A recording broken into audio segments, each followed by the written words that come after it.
நன்மையை ஏவி தீமையை தடுக்கக்கூடிய வேலையை செய்யக்கூடியவங்கள்ட்ட அடிப்படையாக சில குணங்கள் இருக்கணும்.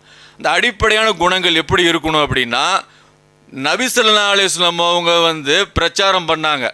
பிரச்சாரம் பண்ணும்போது ஏன்னு கேட்டால், தப்லீக் ஜமாத்தை சார்ந்த சகோதரர் என்ன சொல்லுவாங்கன்னா, இது நபியோடைய வேலையை நம்ம செஞ்சிட்ருக்குறோம் அப்படிங்கிற விஷயத்தை தான் தங்களுடைய பயான்களில் அதிகம் சொல்லுவாங்க. அப்போ நபியோடைய வேலையை செய்கிறோம் அப்படின்னா, நன்மையை ஏவி தீமையை தடுக்கக்கூடிய வேலையை நபி ஸல்லல்லாஹு அலைஹி வஸல்லம் எதை வச்சு செஞ்சாங்க, இந்த பேசிக் நாலேஜ் இருக்கணும். ஆனால் கை சேதம் இந்த நன்மையை ஏவி தீமையை தடுக்கக்கூடிய வேலையை செய்கிறதா சொல்லக்கூடிய இந்த ஜமாத்தில் குரானை பற்றிய அறிவு போதுமான அளவுக்கு கிடையாது. ஏன்னு கேட்டிங்கன்னா, அவங்களுடைய பிரச்சாரத்துடைய நடையே வேறு மாதிரி இருக்குது. ஏன்னு கேட்டிங்கன்னா, ஒரு நன்மையை ஏவி தீமையை தொடுக்கூடிய வேலையை செய்யும்போது குரானுடைய அறிவு கண்டிப்பாக இருக்கணும். குரானை வச்சு தான் பிரச்சாரம் பண்ணணும். அல்லாஹ் சொல்லும்போது 25வது சூறால 52வது வசனத்தை அல்லாஹ் சொல்கிறான், நபியே, இந்த காஃபிர்களுக்கு நீங்கள் கட்டுப்பட்டு நடக்காதீங்க, வழிபடாதீங்க. இதன் மூலம் அதான் குரானை வச்சு பெரும் போராட்டத்தை மேற்கொள்ளுங்க, குரானை வச்சு பிரச்சாரம் பண்ணுங்க, குரானை வச்சு அவங்களை அழைப்பு கொடுங்க. இப்படி தான் அல்லாஹ் கட்டளையிடுறான். இந்த மாதிரி வசனங்கள் நிறைய இருக்குது. ஆனால் குரானை இவங்க தொடமாட்டாங்க.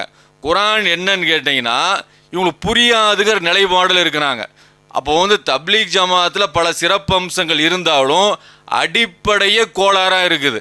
ஏன்னு கேட்டால், உங்களோட பயான்களில் பார்த்தீங்கன்னா எப்படி பேசுவாங்கன்னா, பெரியார்கள் சொல்கிறாங்க அல்லாஹ் சொல்வதாக கேள்விப்பட்டிருக்கிறோம், பெரியார்கள் அல்லாஹ் சொல்வதாக கேள்விப்பட்டிருக்கிறோம். அல்லாஹ் சொல்கிறதாக டைரெக்டாக அவங்க சொல்ல மாட்டாங்க. பெரியார்கள் சொல்கிறாங்க, அதன் வழியாக தான் நாங்கள் உங்களுக்கு சொல்கிறோம் அப்படிங்குவாங்க. அப்போ இவங்க பிரச்சாரமே தவறாக இருக்குது. இவங்க பிரச்சாரம் பெரியார்கள் வழியாக தான் பிரச்சாரம் பண்ணுறாங்களே தவிர, அல்லாஹ் சொன்னதை வச்சு, அல்லாஹ்வுடைய ரசூல் சொன்னதை வச்சு இவங்களோட பிரச்சாரம் கிடையாது. இன்னும் சொல்லுவாங்க அவங்க, நம்மளுடைய பிரச்சனைகள், அதாவது சட்டத்திட்டங்கள், இதெல்லாம் எப்படி நம்ம அணுகணும் அப்படின்னா, தகுதி வாய்ந்த உலமாக்களிடம் நம்ம கேட்டு தெரிஞ்சுக்கணும். மசாயிலா, அது அக்கீதாவா, இந்த பிரச்சனைகளை எப்படி நம்ம அணுகணும் அப்படின்னா, தகுதி வாய்ந்த உலமாக்களுடன் அணுகி நம்முடைய பிரச்சனையை நம்ம சந்தேகங்களை தீர்த்துக்கணும் அப்படிங்குவாங்க. அப்போ இந்த தகுதி வாய்ந்த உலமாக்கள்னு சொல்லி இவங்க யாரை சொல்கிறாங்க? தப்லீக் ஜமாத்தை சார்ந்த சகோதரர்கள் யாரை சொல்கிறாங்கன்னா, தப்லீக்கு ஆதரவிக்கக்கூடிய உலமாக்கள் இருக்கிறாங்க, நிறைய பேர் இருக்கிறாங்க.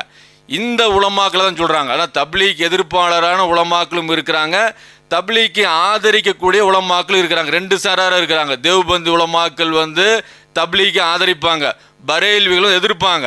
அப்போ இவங்க என்ன சொல்கிறாங்க அப்படின்னா, தகுதி வாய்ந்த உலமாக்கள் அப்படின்னா, நீங்கள் எதை வச்சு தகுதி வாய்ந்த உலமாக்கள் சொல்கிறீங்க? அப்போ தப்லீக் ஜமாத்தை ஆதரித்தால் தகுதி வாய்ந்த உலமா, இதுதான் நிலைப்பாடு.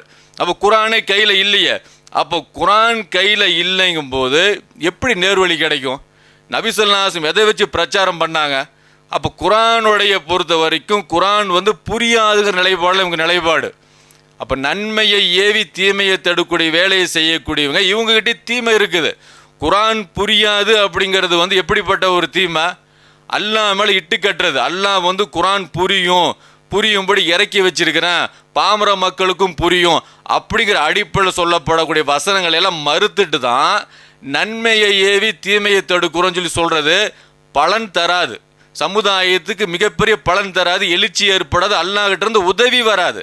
சும்மா ஜமாத்தை நம்ம வளர்த்திக்கலாம், சில விஷயங்கள் செஞ்சுக்கலாம், நன்மைங்கிற பேரில் நம்ம சில விஷயங்கள் செஞ்சுக்கலாமே தவிர, அல்லாஹ் சொல்லக்கூடிய விஷயத்தை கைவிட்டுட்டு, அல்லாஹ்வுடைய ரசூல் சொல்லக்கூடிய விஷயத்தை கைவிட்டுட்டு நாம் நன்மையை ஏவி தீமையை தடுக்கிறோன்னு சொல்கிறது இது ஒரு போலித்தனமான வாதம். இது தப்லீக் ஜமாத்தில் இருக்குது.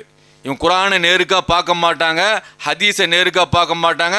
ஆனால் பயான்கள் நல்லா பேசுவாங்க. அந்த பயான்கள் எப்படி இருக்குன்னு கேட்டிங்கன்னா, இவங்க யாரை பெரியார் நினச்சிருக்கிறாங்களோ, இவங்க யாரை உலமான்னு சொல்லி சுட்டி காட்டுறாங்களோ, இவங்க என்ன பேசுகிறாங்களோ அந்த பேச்சை உள்வாங்கி அதை அப்படியே மக்கள்கிட்ட பேசுறது.